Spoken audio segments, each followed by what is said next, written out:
Dans cette vidéo, nous allons voir le présent de l'indicatif. Nous verrons différentes méthodes pour conjuguer les verbes au présent de l'indicatif. Alors pour conjuguer un verbe, j'ai besoin du radical du verbe et de sa terminaison. Suivant le groupe, on a plusieurs radicaux. Pour les verbes du premier groupe, les verbes qui se terminent par ER, on a un seul radical. Pour les verbes du deuxième groupe, on a deux radicaux. Et pour les verbes du troisième groupe, on va avoir trois radicaux, suivant le verbe. Bien sûr, ici, je ne parle pas des cas particuliers, je parle en général. Alors, on va avoir trois systèmes de terminaison. On a E, ES, E, ONS, EZ, ENT, ou bien S, S, T ou D, ONS, EZ, ENT, ou bien X, X, T, ONS, EZ, ENT. Bon, déjà ici, on peut remarquer une chose. Pour nous, vous et il ou elle au pluriel, la terminaison est toujours la même. Alors, on va commencer par les verbes du premier groupe. Les verbes du premier groupe, ce sont les verbes qui se terminent par ER à l'infinitif. Tous les verbes qui se terminent par ER à l'infinitif sont du premier groupe, sauf le verbe aller. Alors, pour la terminaison, c'est simple. On a un radical, on a un seul radical, et ensuite, on ajoute la terminaison. La terminaison, c'est E, ES, E, ONS, EZ, ENT. Par exemple, pour le verbe parler, j'enlève ER, j'enlève l'infinitif, il me reste le radical, P-A-R-L. Ça, c'est le radical, et ensuite, je vais ajouter les terminaisons suivant les personnes. Donc, si je conjugue le verbe parler au présent, je parle, E, tu parles, ES, il parle, E, nous parlons, ONS, vous parlez, EZ, il parle, ENT. On passe maintenant aux verbes du deuxième groupe. Les verbes du deuxième groupe, ce sont les verbes qui se terminent par IR et, quand je le conjugue avec nous, il y a deux S. Par exemple, finir, nous finissons. Grandir, nous grandissons. Vous voyez, quand il y a deux S, c'est un verbe du deuxième groupe. Venir, nous venons. Là, j'ai pas deux S. Donc, venir, c'est un verbe du troisième groupe. Voilà comment on fait la différence entre le deuxième groupe et le troisième groupe. Si j'ai deux S, c'est le deuxième groupe. Alors maintenant, avec les verbes du deuxième groupe, on a deux radicaux. On a deux radicaux pour le verbe. Ensuite, j'ajoute la terminaison. La terminaison pour les verbes du deuxième groupe au présent, c'est S, S, T, ONS, EZ, ENT. Donc par exemple, avec le verbe finir, deux radicaux.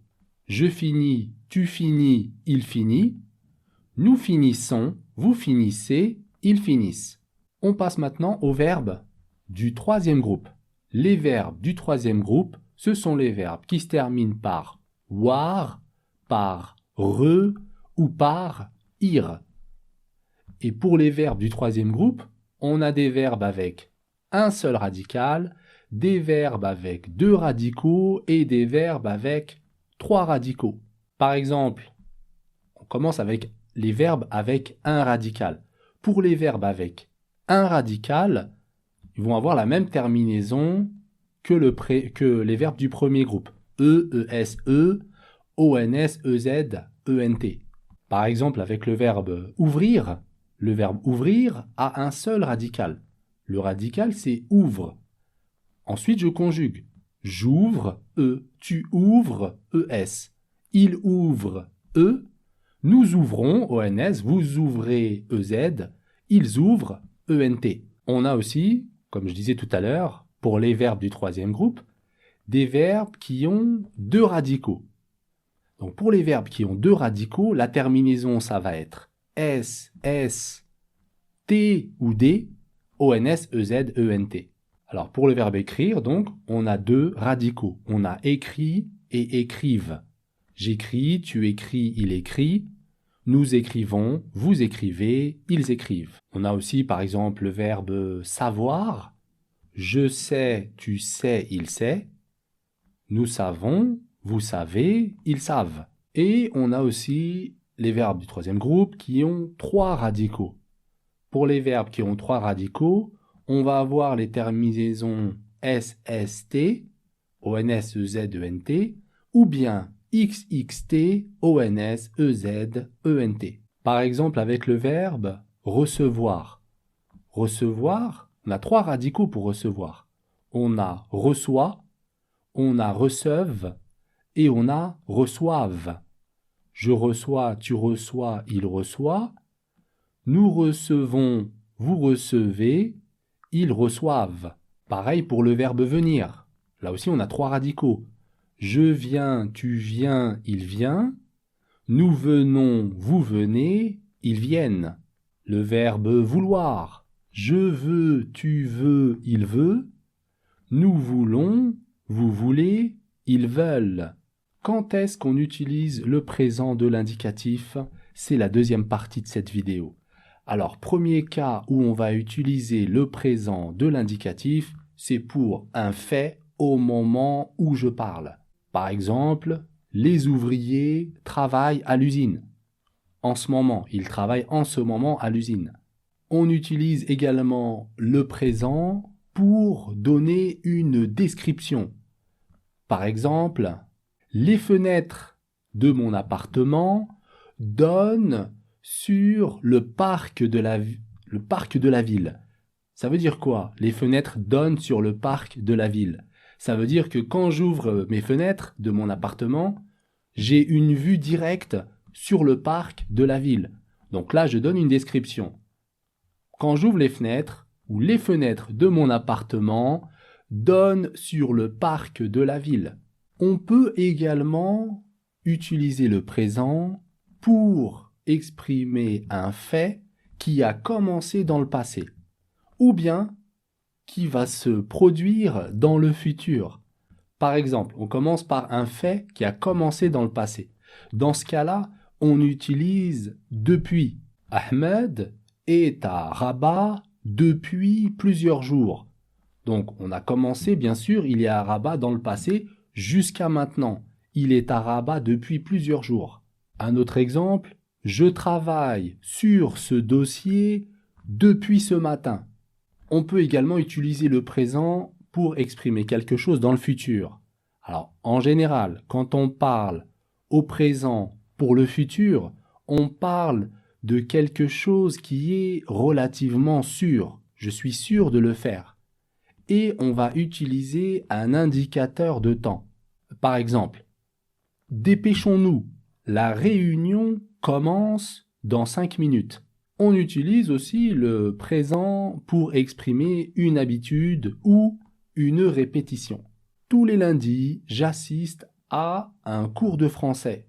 Je me réveille toujours à l'aube.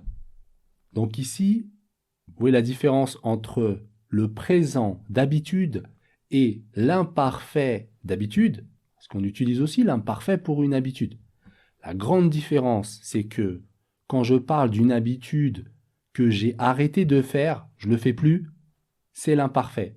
Si je parle d'une habitude que je continue à faire maintenant, dans le présent, dans ce cas, c'est le présent.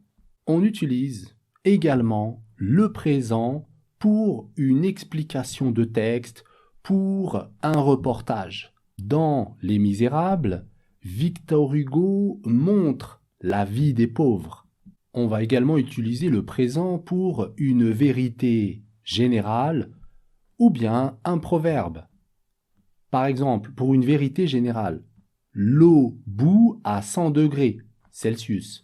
Pour un proverbe, quand le chat n'est pas là, les souris dansent. Pour une hypothèse, avec si. Si tu veux me téléphoner, je suis disponible. Et un dernier cas d'utilisation du présent, c'est ce que l'on appelle le présent de narration. On va expliquer, on va donner des faits, souvent des faits historiques, dans le passé, et on va utiliser le présent pour rendre le récit plus vivant. C'est pour ça qu'on l'appelle le présent de narration. Par exemple, le 6 novembre 1975, Sa Majesté le roi Hassan II lance la marche verte. Voilà, j'ai terminé avec les différentes utilisations du présent de l'indicatif. Pour les prochaines vidéos, on verra d'autres temps, d'autres règles. Merci, au revoir.